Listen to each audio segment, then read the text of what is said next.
As COVID infections continue to roll through our communities, it's clear summing up the vaccine's overall impact on the pandemic is not as simple as counting case numbers. Overall, what we're finding now is there's a more marked distinction between vaccinated and unvaccinated. Dr. Waleed Javed, professor of medicine and epidemiologist at Mount Sinai Hospital, says among the infected, the unvaccinated generally need more oxygen.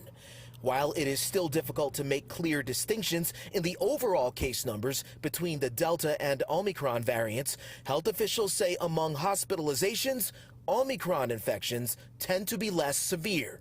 New York Governor Kathy Hochul speaking during Monday's COVID briefing. Hospitalizations continue to rise. That is a trend that is, again, troubling. Especially as both the public and private sectors, along with schools, continue to struggle with staffing shortages and attendance issues.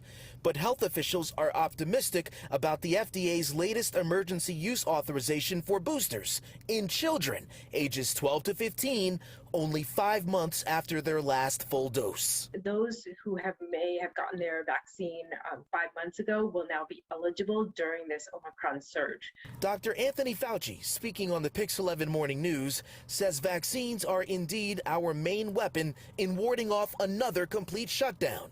He also expects the CDC to offer clarification on its guidance, which states you can end isolation after 5 days instead of 10 with no COVID symptoms. You've got to make sure that society remains functional for the health of society, and you try and strike a balance of protecting people from being infected, but yet allowing people to return sooner. I think that at some point, a booster would become more or less part of the vaccination series.